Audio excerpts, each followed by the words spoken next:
you gotta, man, a lot of zigzagging going on. We were filming, we weren't looking ahead of us, we were looking backwards, so when Matthew would take a turn, we weren't necessarily expecting that. But he would just say real quick, all right, get down. Get down. Then be like, sliding around a corner and taking off. And, you know, what did I say? It felt like he was just driving like a maniac.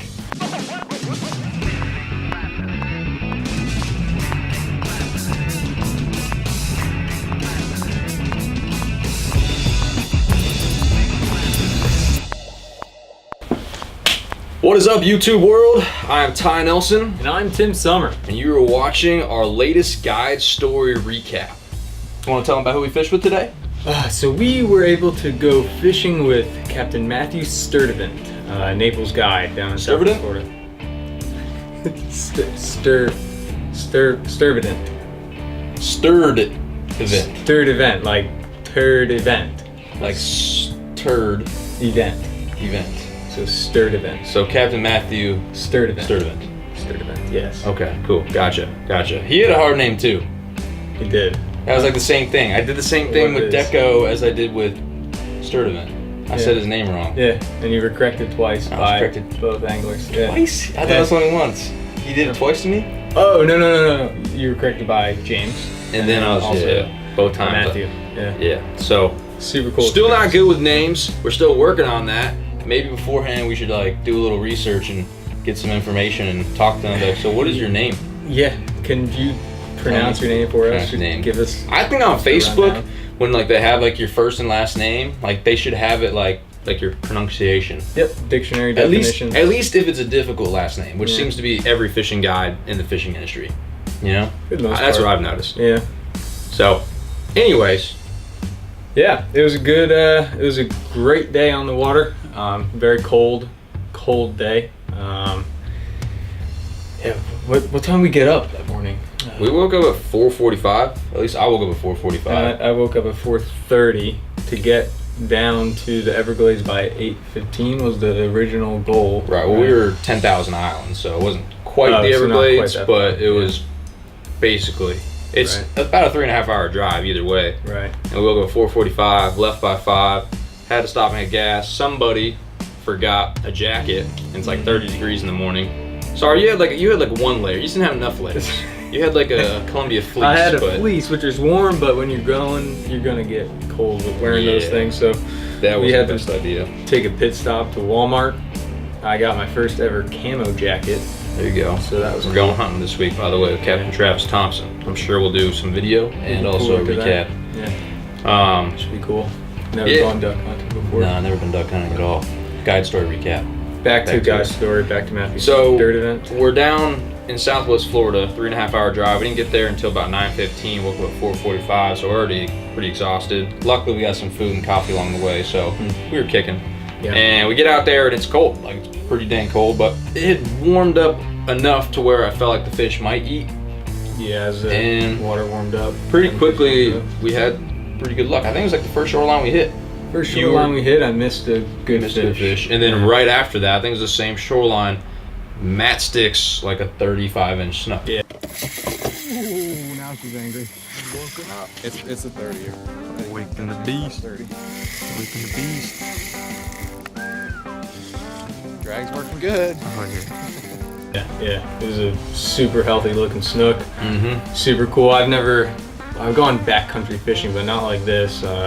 Everything looks the same back in the 10,000 islands. And how many times did you look at a shoreline and be like, oh yeah, didn't we fish that earlier? I was expecting to, and he's like, nah. No, we didn't hit that. We didn't fish that.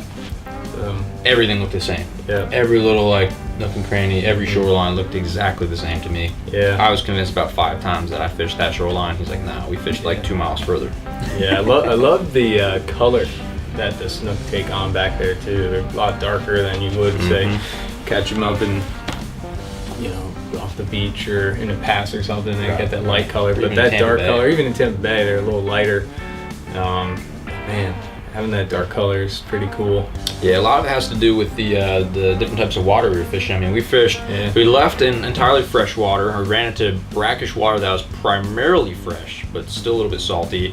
And then we ended up getting the crystal clear fresh water at one point. So we fished a little bit of everything. It was in that brackish water that we found the fish that were actually eating, and that's where they were darkest. That water was pretty dark and tannic. It was. I will say, even for a windy day with muddy bottom, that water stayed pretty clear on the shorelines. We could have sight casted. If we'd seen more fish, which they really weren't hanging around. I think they're in some deeper water. But we figure with the sun out, they should be sitting somewhere warming themselves up. And I mean, we did see a couple fish, and we got a few to the boat. So that did work out. About 6, 7 snook. Yeah, we had a couple more opportunities. So it wasn't a killer day. It was a slow bite, but overall, I mean, Matt knew what he was doing. It was a pretty short day. We got out there at 9:15. We were back off the water by almost like 3:45, and we drove for an hour and a half at least, maybe 2 hours on the road. Right, bulk of it was riding. We rode for a good bit, which was pretty wild as well. Right. We never ran through those back country bays and stuff. You gotta, man, a lot of zigzagging going on. We were filming. We weren't looking ahead of us. We were looking backwards. So when Matthew would take a turn, we weren't necessarily expecting that. But he would just say real quick, "All right, get down." Get down. And then be like, sliding around a corner and taking off. And you know, what did I say? It felt like he was just driving like a maniac. But realistically, he's a very good and very skilled boat driver. You have to be. You have to be, right, or boat operator, if you will. And he knew what he was doing, and he had to kind of go that fast because of how shallow it was. It was an extremely low tide, which reminds me, the tide went out the entire day. Where we were at, we kind of just followed the outgoing tide. We never, even though we fished for 6 hours, we never found the incoming tide until we got back to the ramp. The whole time we were fishing the outgoing.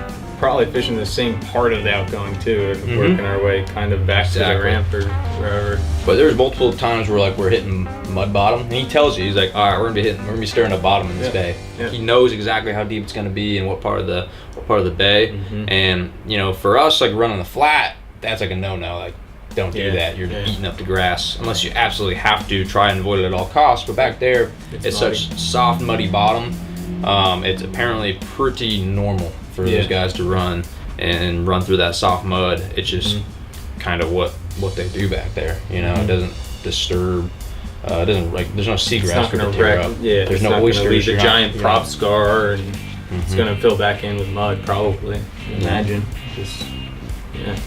Yeah, so whipping around the corners was wild, and shooting through these mangrove tunnels, like really tight mangroves, was really wild. There's one point where we basically had to like run next to another boat to get into this cut. They were idling through it. They're in a really skinny Hell's Bay, and we were in a much bigger boat. It doesn't float as shallow, but runs shallow. And so we had to buzz by them. He felt bad and kind of gave him the my bad type of wave. But that was pretty crazy. That was a really tight. That was a tight turn too. Man. That was pretty. Well, I don't know if I would have risked that. Yeah. But then again, I don't have the and experience. he's running back there every day. You know, he knows the turns. He knows how shallow it is. He knew his boat had to be going 40 to get around that turn without bottoming out or whatever. And it was pretty. Which reminds me, he's got a really fast boat. He's got a 225 Mercury racing on it. And then he actually has a custom boat. He did his entire boat himself. He's redone it 2 times. I forget what the original hull was that he had. All seas. He had an original all seas boat, and then he basically rebuilt it from the ground up. It sounded like. And it's entirely what he did. Pulled the cap off from the hull. Cool. I don't know if you redid the stringers or not, but I mean, pretty much everything. It's a brand new boat. Everything, all the gel coat, the all grip on the outside, for the hull to the cap, to redoing his entire console and moving the console, make it a side console, installing 3 new different types of seat, redoing all the hatches and everything. Yeah, it's really top cool. to bottom, he did it all. When you're on it, you know it's a custom boat. The attention to detail is awesome on his boat. I mean, from the seats that he chose, the locations of the seat. He said that he catered it to the old man who doesn't want to sit on a bench, you know, while they're running an hour and a half to get to their fishing spot. He's got these beautiful bucket seats, awesome man. Bucket seats. You can sit in all day. You never get uncomfortable in that boat. That's what I loved about it. And then next to each bucket seat, something I noticed was he had grab bar handles like you would see in a car. Like an oh shit handle? Pretty much, yeah, exactly. Yeah. So it's pretty cool. You kind of need the way he run where he runs, set up the way he runs. He set up his boat, man. It was a pretty awesome to fish off of, and the gunnels are extra wide, so they're very easy to walk around, which I noticed was super convenient when you're fishing 3 people on a boat. I love the rod holders. They go backwards and forwards, so you can put rods in from the bow. You're walking back, you stick them right in, facing the stern, and then when you get, when you're pulling them out, you pull them out away from it's so cool. the stern, and you're already up on the front of the boat. So it made a lot more sense to me. It made a lot more sense having it that way. It does it both ways, so you can choose either one. You can go, rod tips facing the bow or rod tips facing the stern. So I did like that a lot. And as a guide, like by looking at the boat, how he set it up, you can tell Matthew's just like extremely detail oriented, and that kind of plays out in his guiding as well. Oh yeah. It's just like the whole day was planned out to the T, and like following that tide back in, like you could tell dude knows what he's doing. He put us on fish on a pretty difficult day to find fish. It was 28 degrees in the morning, right? Yeah, it was crazy. It was freezing. Parts of the state, it was freezing. Down there it was like 35 in the morning or something like that, which is insane. Absolutely crazy. But we ended up calling it kind of early and got back, and we were able to shoot an awesome story with him. He was able to tell us a little bit about how he got into fishing and how he became a guide, which he is a newer guide. So if you guys haven't checked him out, it's oldfloridaangling.com. Or I don't think the website's quite finished yet, but it will be soon. And then you can find him on Instagram, Old Florida Angling. The A in Florida also is the A in angling, so just one A. Captain Matthew Sturdivent is his name. You can find him on Facebook as well. We'll post some information on this video and on the guide story, which should be coming out here sometime in February. And it's going to be a really, really cool shoot. And it was interesting because most of the time we spent a lot of time on the water. This time it was like, I feel like a shortened shoot, but I feel like it worked out. It worked out nicely. Well. I think that came down to Matt just having a really good game plan. Yeah, it was super easy to shoot. I mean, yeah, it was good. And then I'd like to add, so he's a newer guide, but he first got his 6-pack when he was 18.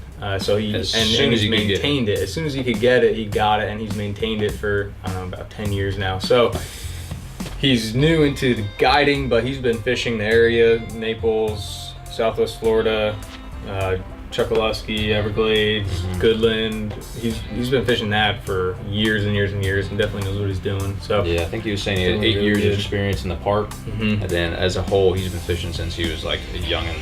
Yeah. So Florida boy, born and raised. Oh yeah. It shows on the water. He knows what he's doing.